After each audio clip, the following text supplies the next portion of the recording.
kaum muslimin rahimakumullah.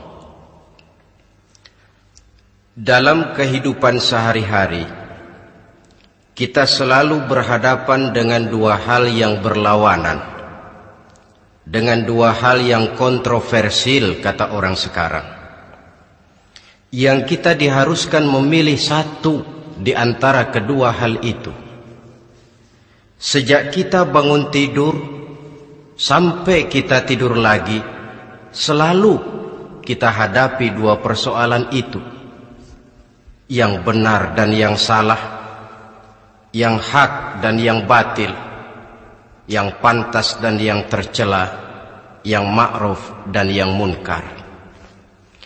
Persis seperti sebaik lagu yang lagi ngepop dan banyak dinyanyikan anak sekarang, madu di tangan kananmu katanya, racun di tangan kirimu. Tapi saya fikir-fikir bagaimanapun, kalau cuma sekedar madu di tangan kanan, racun di tangan kiri, adresnya jelas. Yang repot kalau kita sudah tidak tahu lagi mana yang madu, mana yang racun.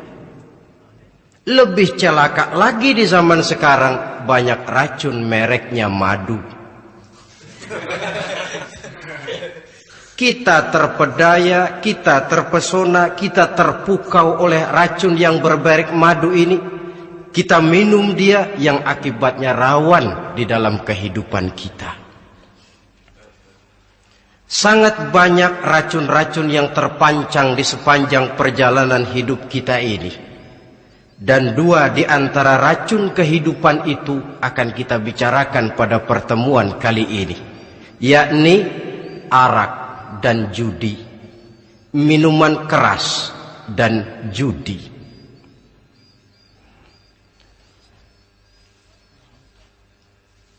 Sebagai yang kita maklum bahwa Islam bertujuan memelihara kemuliaan manusia yang diciptakan fi ahsani taqwim, dalam bentuk yang paling sempurna. Arak atau minuman keras jelas merupakan hal yang merusak dari berbagai aspek kehidupan. Entah kesehatan tubuh, entah pertumbuhan akal, ketentraman rumah tangga, ketentraman masyarakat, bangsa dan negara. Cobalah sejenak kita adakan penyelidikan. Kalau masuk kita ke dalam penjara, melihat sel-sel di sana, berapa banyak yang mendekam di sel karena urusan minuman keras. Masuk kita ke rumah sakit, berapa banyak yang dirawat akibat minuman keras, akibat stres yang dialaminya. Berapa banyak rumah tangga berantakan, berapa banyak pembunuhan terjadi, pemerkosaan terjadi akibat daripada minuman keras ini. Yang paling ironi kalau dia sudah menyerang anak-anak muda kita. Padahal kita tahu remaja pemuda adalah bentuk miniatur daripada kehidupan suatu bangsa. Akan bagaimana warna Indonesia 20, 30, 40 tahun yang akan datang, remaja dan pemuda kita jawabannya. Bahkan dari segi agama pun, akan bagaimana warna Islam di Indonesia 20, 30 tahun yang akan datang, remaja itu pula jawabannya. Karena itu tidak terlalu berlebihan kalau saya berkata bahwa untuk menghancurkan Islam di Indonesia ini tidak perlu menghancurkan pondok pesantren, tidak perlu menutup masjid, melarang pengajian, menyegel musola, tidak perlu. Untuk menghancurkan Islam di Indonesia cukup dengan meracuni remaja, pemuda, pemudi Islam di Indonesia. Kalau mereka sudah diracuni, dijauhkan dari agamanya, masalahnya tinggal menunggu pergantian generasi. Maka yang jadi pilot proyek jelas remaja, pemuda, termasuk dengan menanamkan pengaruh minuman keras. Ditanamkan ke tengah remaja kita ini untuk jauh dari tuntunan agama. Hei pemuda-pemuda Islam, kalau kau mau jadi pemuda modern, jangan dekat-dekat ke masjid. Masjid khusus 60 tahun ke atas. Sepertinya di depan masjid itu ada papan pengumuman masjid khusus 60 tahun ke atas. Baca Quran kolot. Seiring dengan itu lalu modernisasi diartikan dengan westernisasi. Kau tidak akan bisa jadi pemuda modern sebelum semua yang datang dari barat kau telan mentah-mentah. Kau harus bisa bergaul seperti orang barat, berumah tangga macam orang barat, makan minum seperti orang barat. Kalau nyanyi lagu barat yang orang lain gak ngerti, kamu juga gak tahu.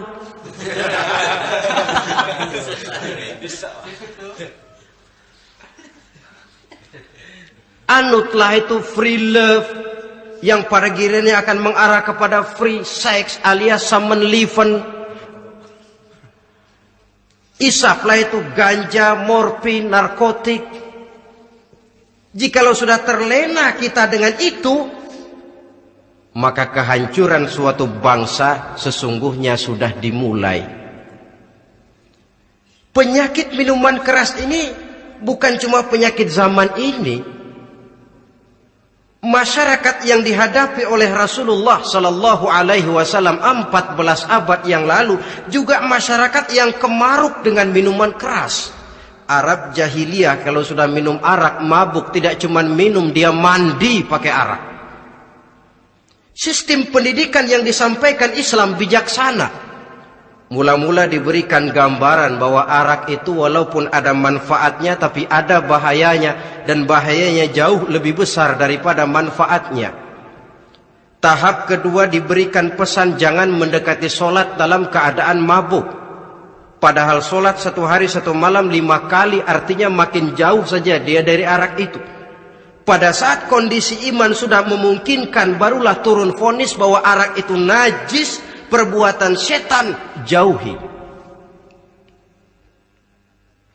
Yang ironi yang saya katakan tadi, racun mereknya madu.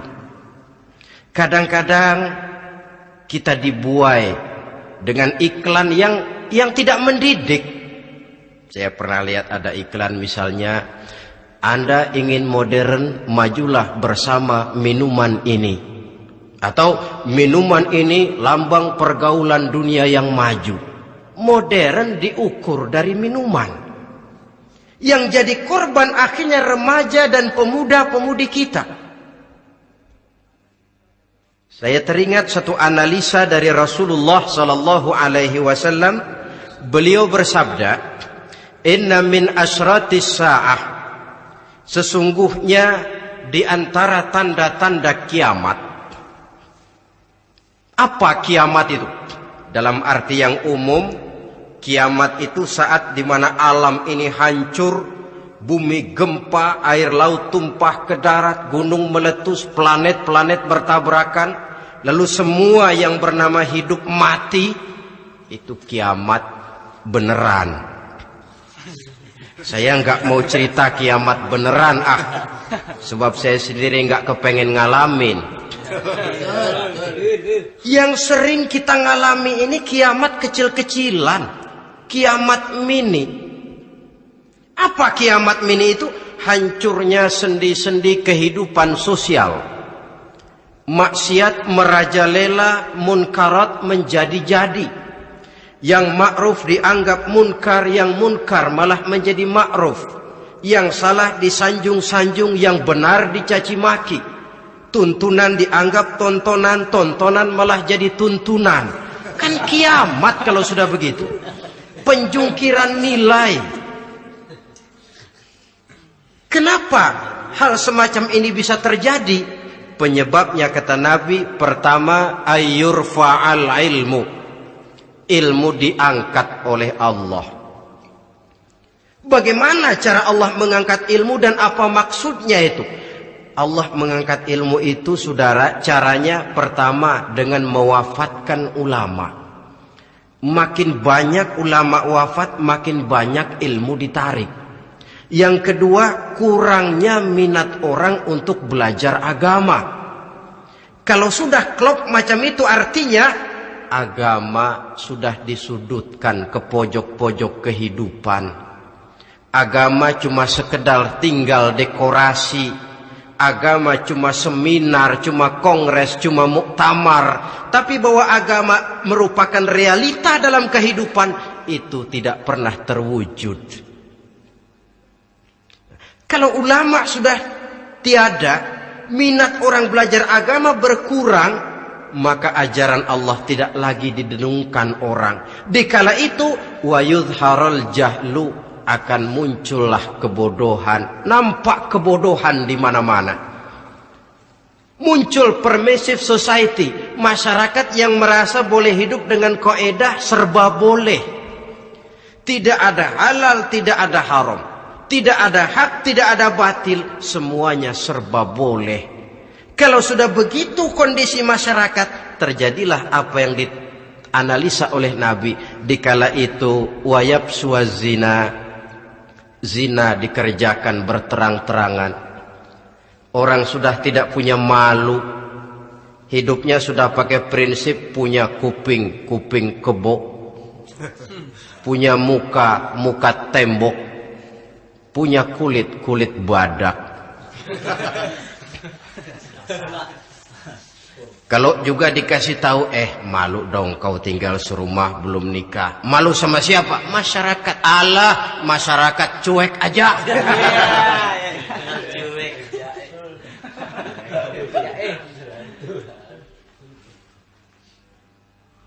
Bukankah realita kalau kita ikuti surat-surat kabar, berapa banyak sudah gadis-gadis bergelimpangan jadi korban?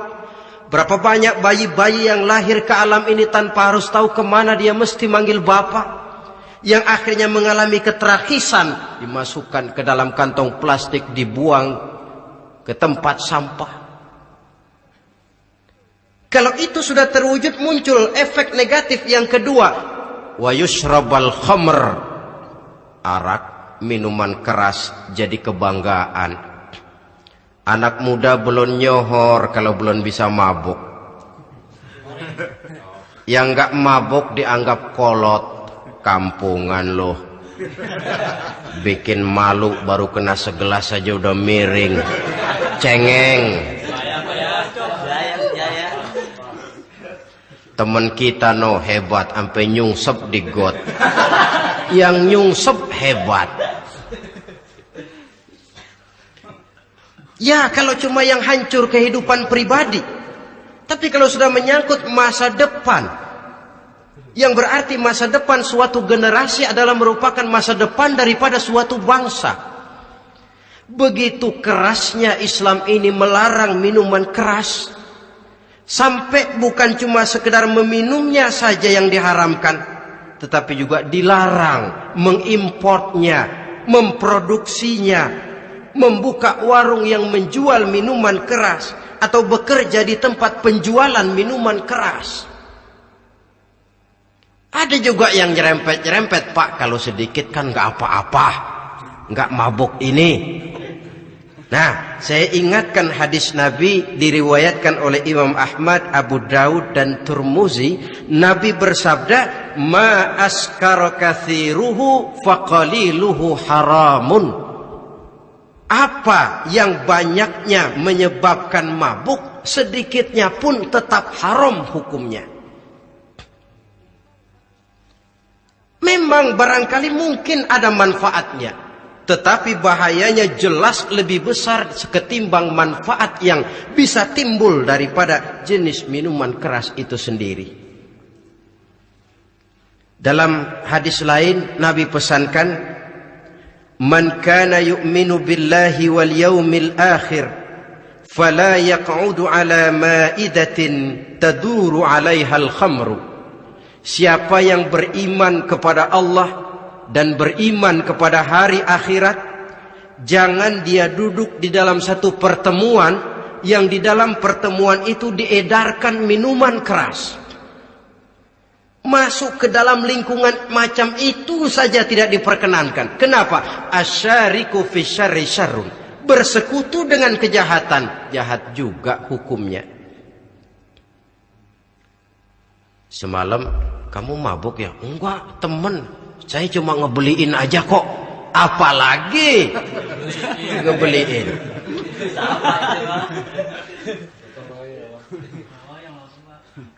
Sebab apa?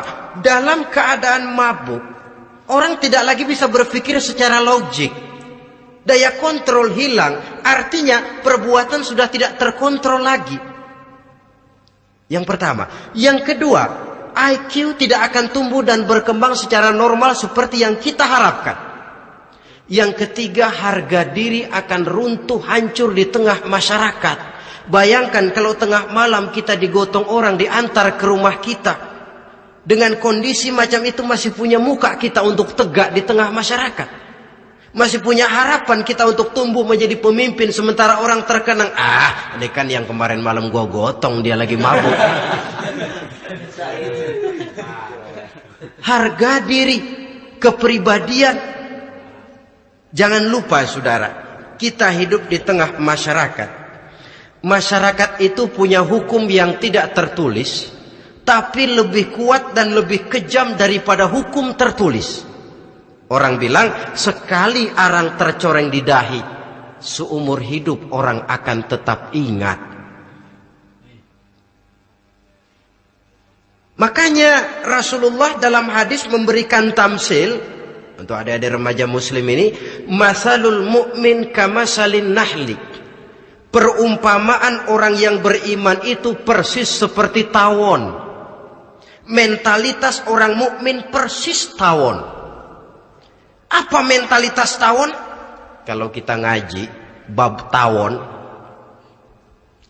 kita renungi apa keistimewaan tawon. Saya lihat-lihat, ternyata tawon itu punya 4 keistimewaan. Pertama, tawon itu yang dihisap selalu saripati bunga. Bagus makanannya. Belum pernah tawon keliru makan. Saya belum pernah dengar kok ada tawon makan tahu.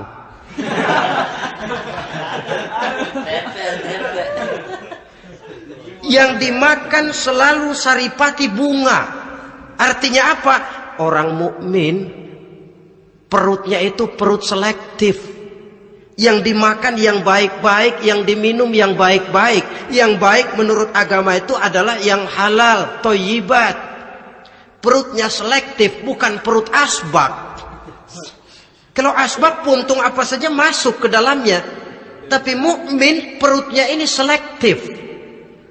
Daging kambing masuk, tahu masuk, kangkung masuk, kodok minggir, air kelapa minum, kopi minum. Tapi kalau sudah berbau minuman keras, minggir. Sebab apa? Makanan dan minuman yang kita masukkan ke dalam perut besar ini akan digiling dalam perut besar, akan melahirkan energi, menggerakkan sel-sel pembuluh saraf. Kalau makanan dan minuman itu terdiri dari yang haram, energi yang ditimbulkan olehnya energi yang haram, mempengaruhi sel-sel pembuluh saraf. Orang akan cenderung berpikir yang haram kalau terlalu sering memakan makanan haram. Kalau sudah berpikir kepada yang haram, perbuatan pun akan mengarah kepada yang haram juga. Contoh kecil aja dah, ada nggak maling mikirin majelis taklim? Karena yang dimakan lebih banyak yang haram, yang dipikir paling-paling nanti malam rumah siapa lagi nih ya? Sudah mengarah ke sana.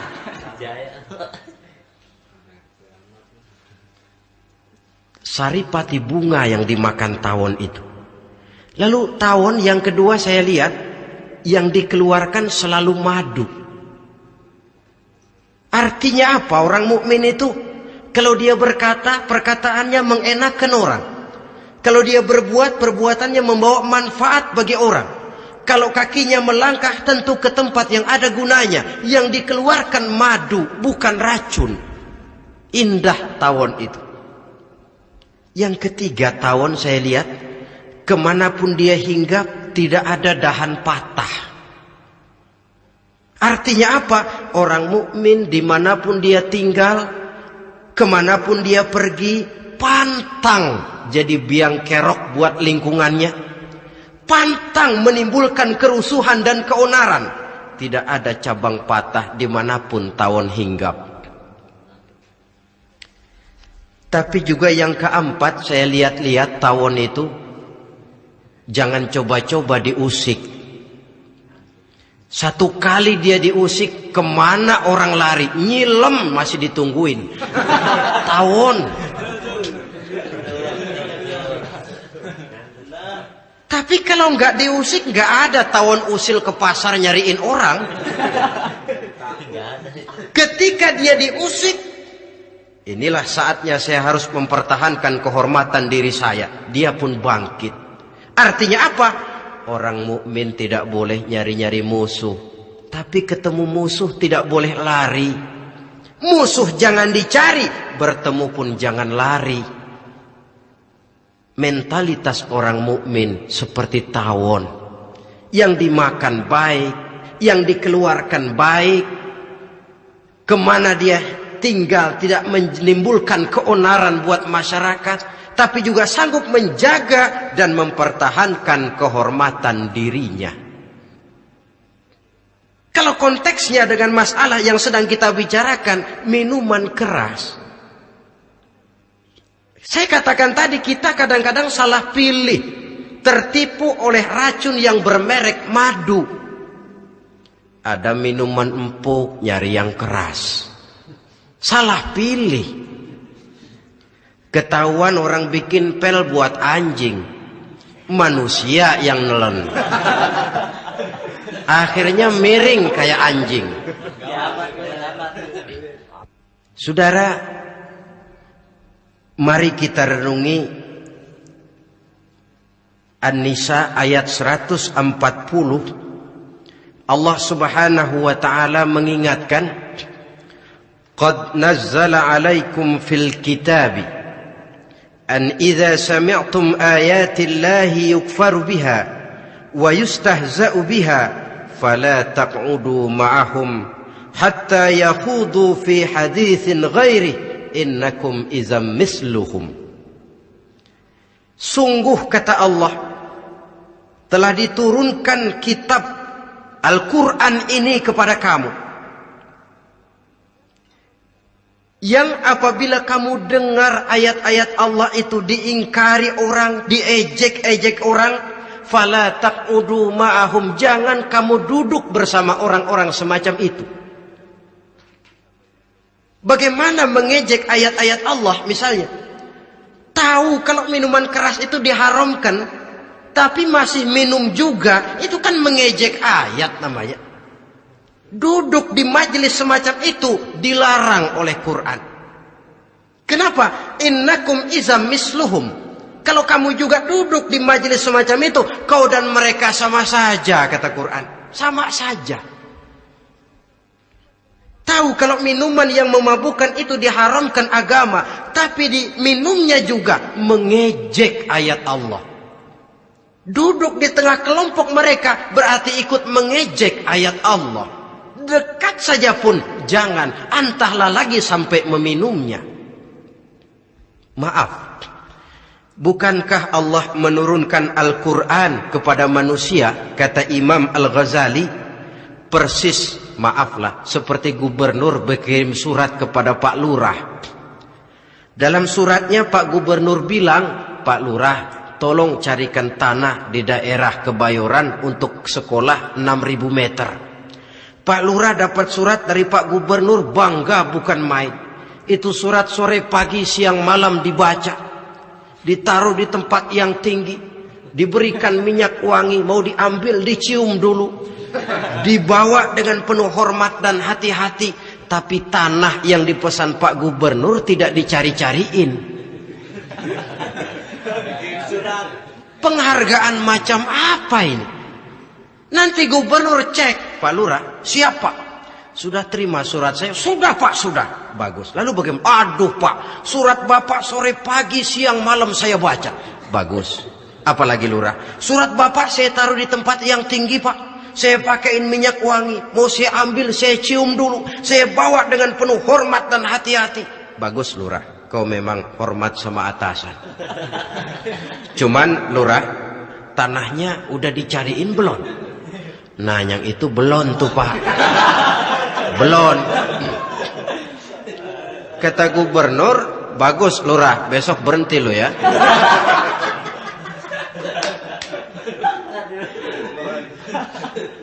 Membacanya memang penting, al-muta'abbad bitilawatihi, beribadah dari sebab membacanya. Tapi setelah kita baca, kita tahu isinya, what next? Mau apa kita dengan isinya itu? Jangan yang kita baca kita injak-injak. Itulah ironinya, bagaimana Quran itu mau membawa keberkahan dalam hidup ini. Kalau yang kita baca sering kita injak-injak. Dalam kehidupan kita baca ayat, wa ahallallahu al-bai'a wa harramar riba. Allah halalkan jual beli, Allah haramkan riba, tapi renten ditelan terus.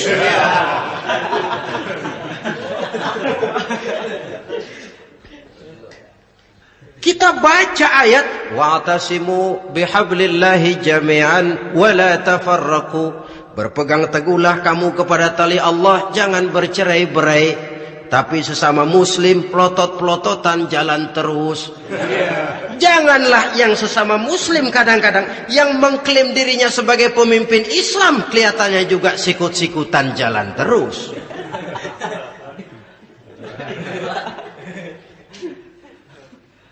Sehingga tidak heran kalau orang bilang di bawah ngamalin ayat kursi sudah sampai di atas ayat hilang, tinggal kursi saja yang diamalin. Ironi dan menyedihkan.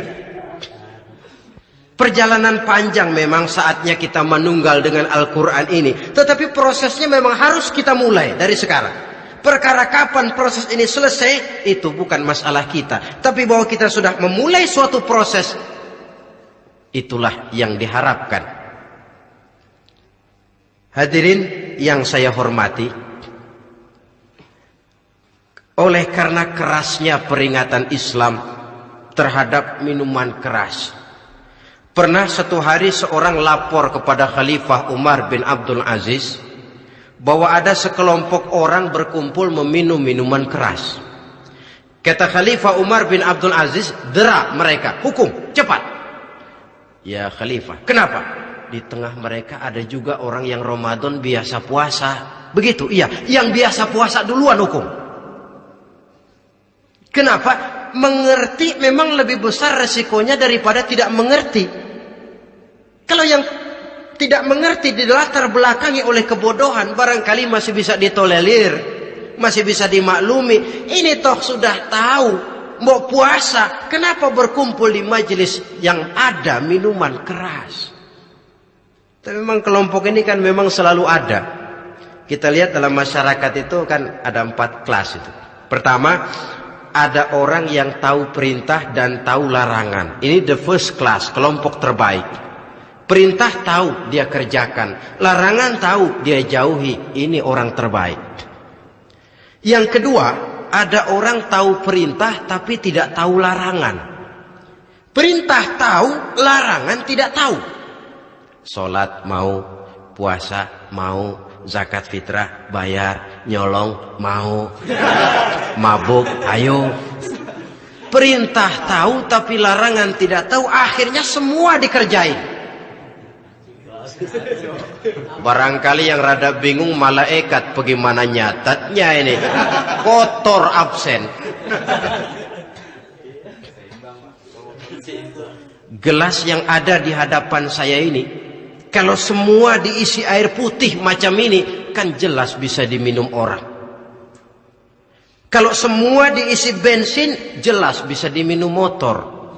Tapi kalau separuh diisi air putih, separuh diisi bensin, kacau. Kalau gelas yang ada di hadapan saya ini sepenuhnya diisi air putih, jelas bisa diminum orang. Kalau sepenuhnya diisi bensin, juga jelas bisa diminum motor. Yang repot kalau separuh diisi air putih, separuh diisi bensin. Kacau statusnya. Orang minum mabuk, motor minum pun mogok. Dijual juga tidak laku barang campuran. Inilah makna pernyataan Allah, wala talbisul haqqa bil batil. Jangan kamu campur adukan antara yang hak dan yang batil. Perintah dikerjakan, larangan pun dikerjakan juga. Kelompok ketiga, ada pula manusia yang tahu larangan tapi tidak tahu perintah. Larangan tahu tapi perintah tidak tahu. Jahat sama tetangga tidak, mencuri tidak, mabuk tidak, zina tidak, sholat tidak, puasa tidak, polos.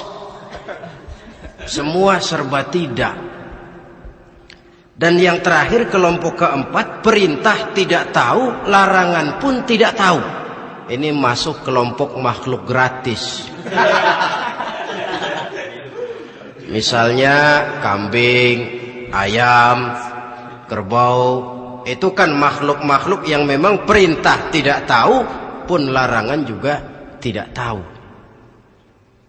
Nah, dalam hubungannya dengan ini, saya mengajak, marilah kita berusaha sekuat mungkin menjauhkan diri dari minuman keras yang jelas bahayanya dengan hidup tidak jauh dari bimbingan agama.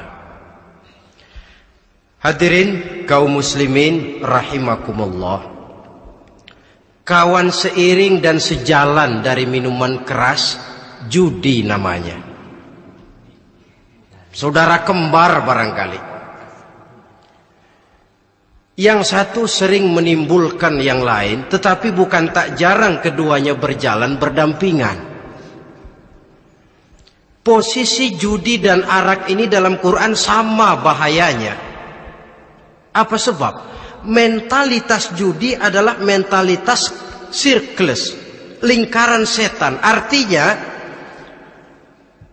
yang menang biasanya ketagihan, yang kalah biasanya penasaran. Ini yang menyebabkan orang tidak mau berhenti. Kalau dia menang, dia ingin mencoba untuk menang dalam jumlah yang jauh lebih besar lagi. Kalau dia kalah, dia penasaran, kenapa hari ini kalah? Barangkali sial, besok malam saya tebus. Mental semacam ini memang sulit untuk berhenti. Kenapa judi diharamkan dalam Islam?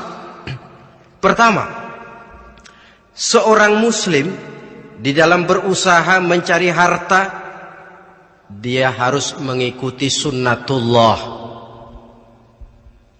Kata kita orang muslim, hukum alam kata orang sekarang, natural of law bahasa kerennya. Berusaha menurut hukum kausal, memasuki rumah dari pintunya, menunggu suatu akibat dari sebab yang kita lakukan. Bahwa kalau begini mesti begitu. Karena kita memang terikat oleh permainan yang disebut hukum alam ini. Hidup bukan undian, jangan mengharap untung besar tanpa mau peras keringat. Satu pagi Khalifah Umar bin Khattab radhiyallahu an masuk ke masjid. Beliau lihat ada orang sedang berdoa khusyuk betul. Ditunggunya 2 menit, 3 menit, sampai 10 menit lebih belum juga selesai. Agak lama orang itu berdoa. Selesai berdoa, dihampiri orang itu oleh Sayyidina Umar. Beliau tanya, saudara, lagi apa? Tadi itu berdoa ya Khalifah. Minta kepada Allah? Tentu minta kepada Allah. Minta apa kamu? Minta rezeki. Sudah lama? Dari tadi habis sembahyang subuh. Dapat? Belum. Ya memang kata Sayyidina Umar, inna sama la tumtiru zahaban wala fiddatan. Langit itu tidak mungkin akan menghujankan emas, tidak mungkin pula menghujankan perak. Jadi orang dilarang duduk bermalas-malas menunggu keajaiban yang datang dari langit. Karena memang hidup ini bukan undian, jadi jangan mengharap untung besar tanpa mau peras keringat. Di dalam berusaha kita terikat oleh sunnatullah. Kalau begini sebab penyebabnya, akan begini akibat yang ditimbulkannya. Yang kedua, Islam menjadikan harta manusia itu sebagai benda berharga yang dilindungi. Mengambilnya dengan judi termasuk memakan harta orang lain dengan cara yang batil. Yang ketiga, judi itu sendiri dapat menimbulkan permusuhan dan pertentangan antara para pemain itu sendiri.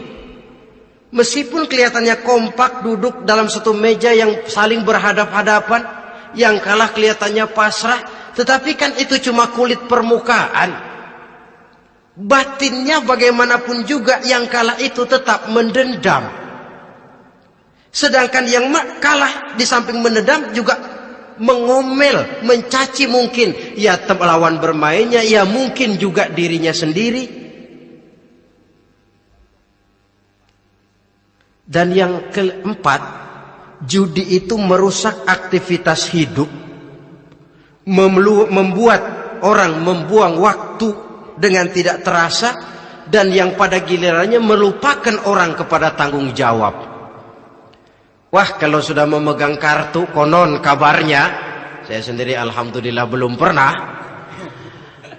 lupalah orang anak, lupalah orang kepada istri, lupalah orang kepada tanggung jawab. Waktu pun berlalu tanpa terasa. Apalagi kalau sudah diiming-iming oleh gambaran akan memperoleh keuntungan yang besar. Termasuk di dalam judi itu undian, apapun namanya. Yang usaha ke arah ini seharusnya tidak dipermudah, walaupun dengan embel-embel dana kemanusiaan, sumbangan sosial. Saya tidak begitu yakin, saudara, bahwa bangsa Indonesia ini sudah begitu menipis rasa kemanusiaannya, sehingga untuk berlaku sosial mesti diimbangi dengan hadiah sekian juta rupiah. Saya tidak percaya bahwa umat Islam di Indonesia sudah begitu tipis rasa kasih sayangnya kepada sesama, sehingga sulit mengeluarkan bantuan kalau tidak diimbangi dengan hadiah yang sekian puluh juta rupiah. Yang saya khawatir apa? Pada gilirannya di negeri ini akan makin banyak penghayal-penghayal kelas berat, tukang-tukang lamun kelas tinggi, yang hidup cuma ngumpulin jikalau. Jikalau, andai kata, umpama misalnya, orang sudah kemana-mana kita masih menghitung jikalau.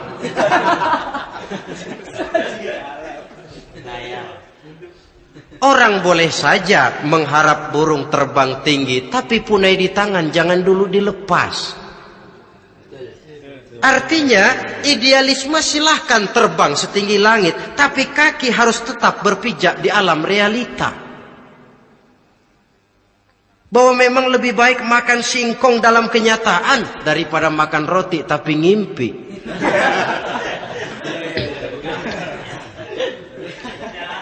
Kadang anaknya menangis, Pak minta jajan, ada uang 200 rupiah. Sudahlah sabar, kau jangan jajan, nanti bapak beliin kalau tembus 100 juta nih. Akhirnya yang 100 juta tidak, anak pun kelaparan. Bukankah akan jadi masalah bagi semuanya? Belum lagi rasa sayang kepada harta yang sudah dia miliki, entah itu tanah, rumah, kendaraan. Kalau sudah kadangkala di meja judi, hilang rasa sayang kepada benda itu. Ada rumah-rumahnya dilelang, ada kendaraan-kendaraan jadi taruhan, ada jam tangan pun copot tanpa terasa. Maka berapa banyak rumah tangga berantakan, istri minta cerai, orang jadi nekat merampok, orang jadi nekat mencuri, korupsi kalau dia pejabat. Akibat apa ini? Pengaruh yang namanya judi. Saudara kaum muslimin, ma'asyiral muslimin rahimakumullah. Itu sebabnya di dalam surah Al-Maidah ayat 90 Allah menekankan, innamal khamru wal maisir wal ansab wal azlam rijsun min amali syaitan fajtanibuhu la'allakum tuflihun. Sesungguhnya arak, judi, berhala, mengundi nasib itu rijsun. Ya Allah, jarang benar Quran menggunakan kalimat rijsun. Rijsun ini sudah merupakan puncak kekotoran, bapak moyangnya najis, itu rijsun. Rijsun, kotor. Sudah kotor ditambah pula min amali syaitan, pekerjaan setan. Fajtanibuhu, jauhi. Jangan sampai main, dekat saja tidak boleh, jauhi. La'allakum tuflihun, jikalau kamu mau menjadi orang-orang yang beruntung. Sejarah tidak pernah mencatat ada orang jadi miliuner karena judi. Sejak David Rockefeller sampai Aristotle Onassis, orang-orang kaya top di dunia, mereka kaya bukan karena judi, tapi karena kemauan peras keringat, banting tulang, mau memulai sesuatu dari kenyataan yang real di depan mata. Sebab apa? Hidup ini memang perjuangan. Janganlah kita ingin hidup dengan satu prestasi, ingin tetap hidup seperti apa adanya sekarang ini saja, toh kita harus berjuang. Apalagi ingin hidup lebih baik, lebih terhormat, lebih mudah. Hidup perjuangan. Perjuangan berarti pengorbanan. Berani hidup artinya berani berjuang. Berani berjuang maksudnya rela berkorban. Takut berkorban, jangan berjuang. Tidak mau berjuang, berhenti hidup. Itu logika. Dan bagaimanapun saya yakin lebih baik berkorban daripada menjadi korban. Kalau sekarang kita berkorban, peras keringat, banting tulang, berusaha secara sunnatullah untuk menghidupi anak, istri, keluarga, pada satu saat kita tidak akan menjadi korban kebrutalan anak-anak kita sendiri. Kalau mereka dibesarkan dan tumbuh berkembang oleh hasil yang diperoleh dari meja judi. Ayat 91 Al-Maidah ini lebih memperkuat lagi. Kalau itu arak, judi, berhala, mengundi nasib adalah perbuatan setan, sebenarnya setan mau apa sih? Ayat 91 menegaskan, innama yuridu syaitanu ayyuqi'a bainakumul adawata wal baghdha'a fil khamri wal maisir.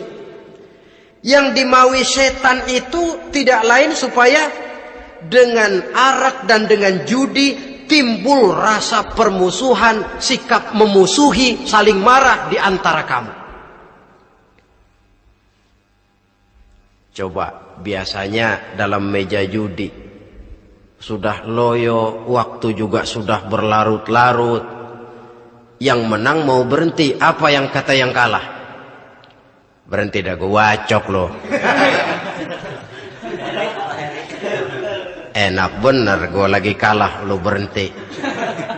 Coba, kira-kira kapan akan selesai permainan? Akan timbul permusuhan, akan timbul rasa dendam kesumat yang ditanamkan oleh setan. Karena memang baik arak, baik judi, baik berhala, baik mengundi nasib, itu semua permainan-permainan setan yang diberikan kepada kita untuk kita ikut andil bermain di dalamnya. Tatkala kita ikut terkena jerat setan, tertawalah mereka. Kenapa? Oh, makin banyak teman saya di neraka. Maaf, setan itu kan sudah tahu vonisnya. Ketika dulu dedengkotnya yang namanya iblis terusir dari surga, itu bikin semacam perjanjian dengan Allah. Tuhan, kenapa iblis? Gara-gara Adam saya terusir dari surga. Maka sejak saat ini Adam dan seluruh keturunannya adalah musuh bebuyutan saya.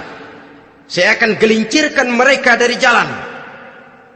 Silahkan iblis, goda mereka, tapi kau tidak akan mungkin bisa menggoda mereka kalau hamba-hambaku itu menjadi hamba yang ikhlas.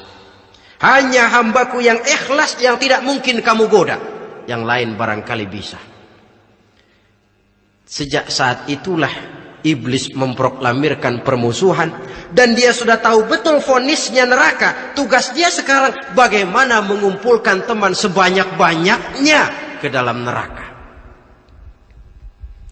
Hamba Allah saja yang tidak tergelincir kepada minuman keras dan judi. Hamba Allah yang ikhlas itu bagaimana? Yang ikhlas menjadi hamba Allah dalam arti kata dan perbuatannya memang mencerminkan bahwa dia hamba Allah. Maaf, di zaman sekarang ini kan banyak orang cuma berkata saya hamba Allah mulutnya, tapi perbuatannya membuktikan dia hamba setan, hamba dunia, hamba harta, budak jabatan, budak nafsu. Tidak sesuai antara ucapan dan perbuatan. Sebab itu kata-kata hamba Allah kalau keluar dari mulut manusia itu murah, soalnya ngaku siapapun bisa. Tapi diakui atau tidak, ini yang kita belum tahu. Ada juga orang berdalih, saya akan masang kalau dapat nanti mau nyumbang masjid. Barangkali aja kalau nyumbang masjid disoriin dikit sama Tuhan.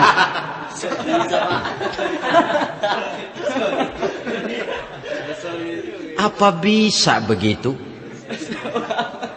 Saudara, kita tidak mungkin mencuci kain dengan air najis.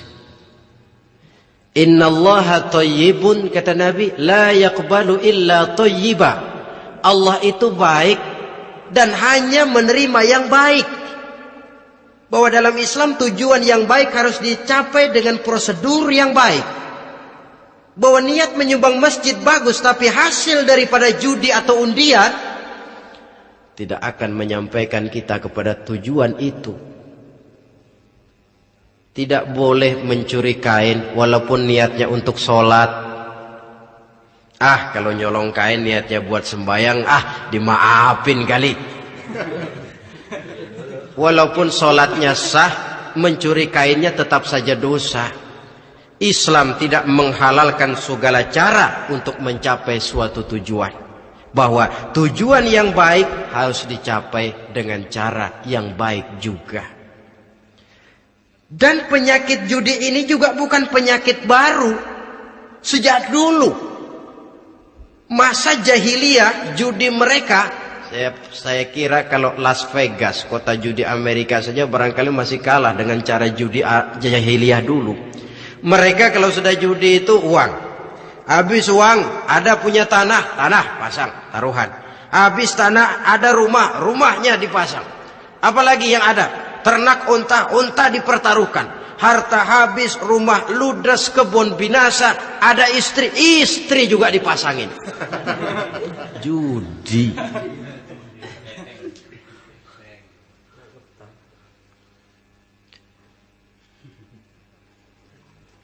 Kita sebagai muslim, oleh Al-Quran dijelaskan orang yang mempunyai dua tujuan hidup. Pertama tujuan jangka pendek, yang kedua tujuan jangka panjang. Tujuan jangka pendek dunia dan seluruh isinya. Tujuan jangka panjang adalah akhirat dan ridho Allah. Ini yang terpantul dalam doa setiap kita. Rabbana atina fid dunya hasanah wa fil akhirati hasanah. Tercapai tujuan jangka pendek fid dunya hasanah dan tujuan jangka panjang wa fil akhirati hasanah. Untuk mencapai tujuan jangka pendek, merangkul dunia dan seluruh isinya, apa yang jadi modal utama? Pertama, pendidikan. Makin tinggi jenjang karier pendidikan yang kita tempuh, rasa-rasanya makin mudah menjangkau dunia dan isinya.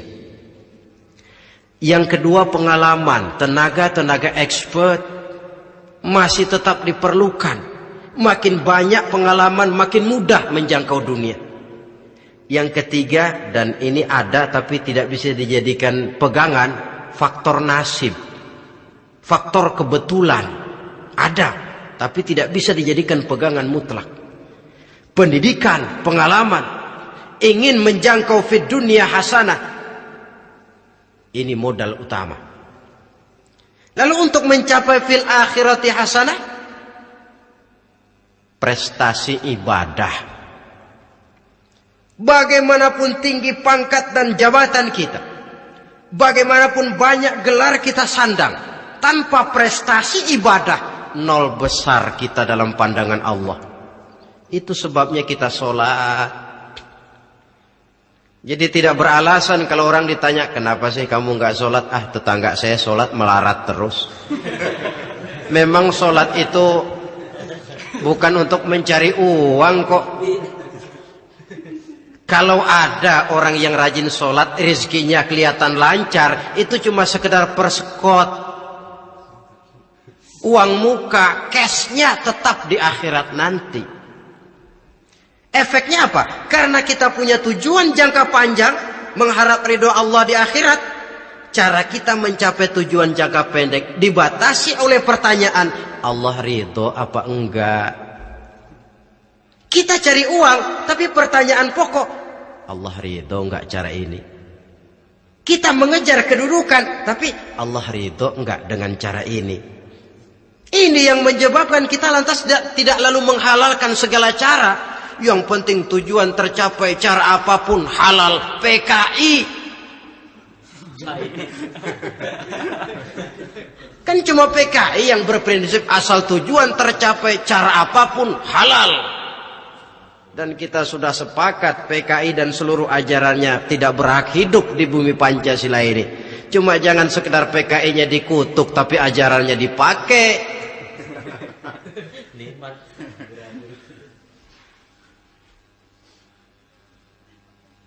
Nah, untuk mencapai dua tujuan ini,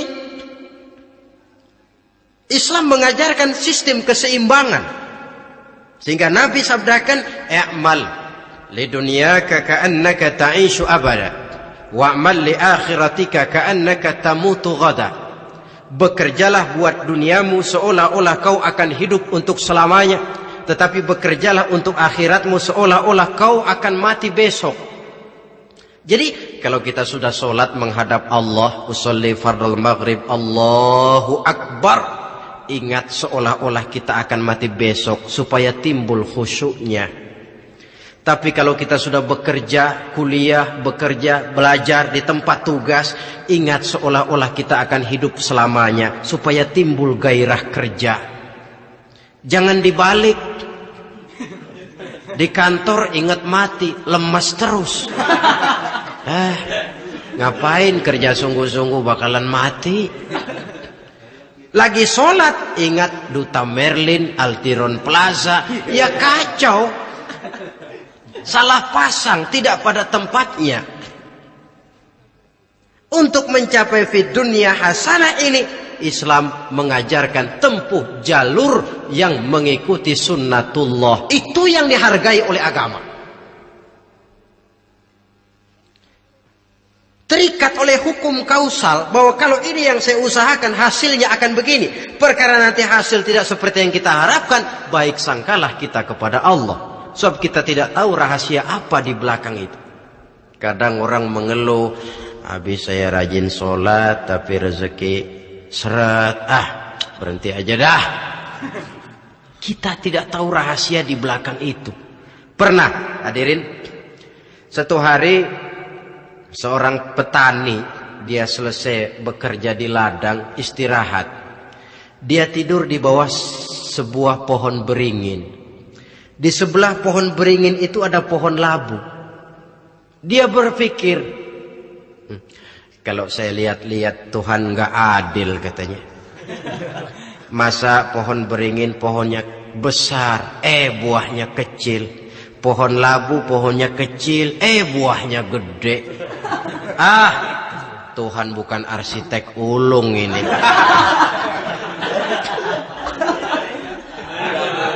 Mestinya supaya enak dilihat, beringin yang pohonnya besar buahnya sebesar buah labu. Pohon labu yang pohonnya kecil buahnya kecil saja sebesar buah beringin. Tidak adil Tuhan. Baru dia selesai berpikir Tuhan tidak adil, jatuh sebutir buah beringin tepat menimpa hidungnya. Dia terkejut. Astagfirullahalazim. Kalau begitu saya sadar katanya, Tuhan benar-benar adil. Coba kalau buah beringin segede buah labu. Waduh, kayak apa muka saya ini?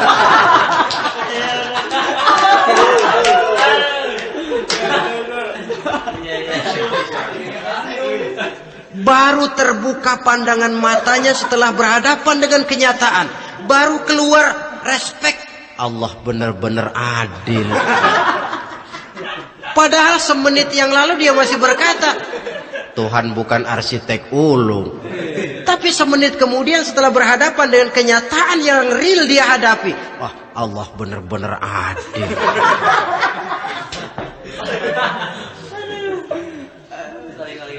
Itulah kehidupan ini.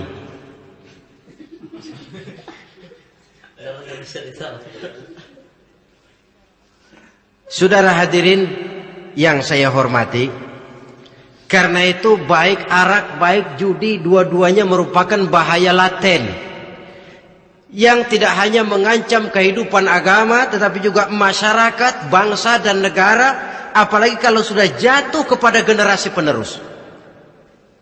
Dan yang bagaimanapun juga saya berpikir sebenarnya remaja, pemuda, pemudi kita cuma korban dari suatu sistem. Sebab ini merupakan tanggung jawab bersama.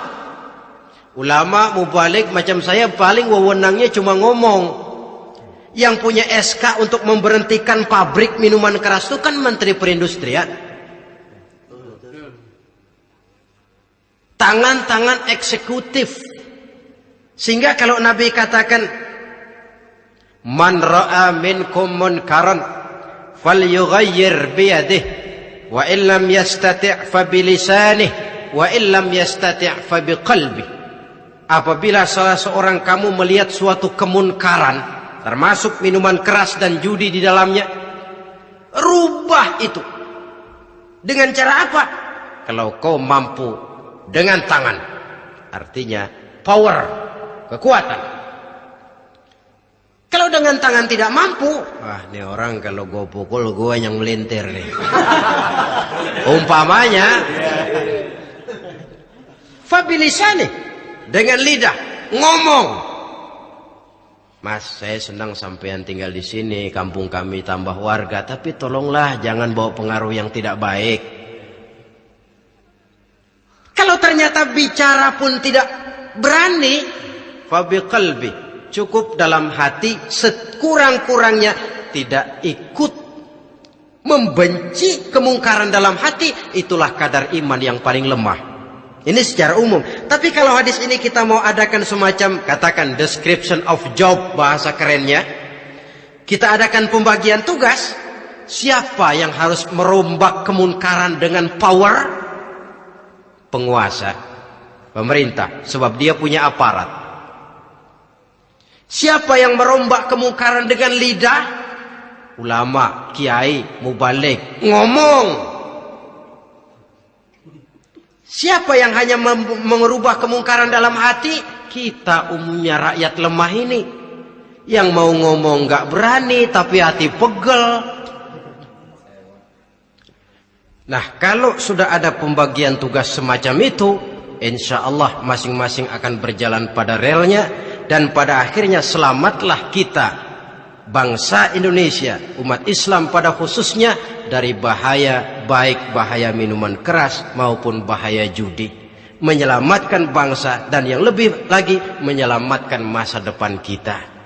Sekianlah saudara pertemuan kita pada saat ini. Mudah-mudahan ada manfaatnya. Terima kasih atas segala perhatian. Mohon maaf atas segala kekurangan. Usikum wa nafsi bitaqwallah. Wassalamualaikum warahmatullahi wabarakatuh.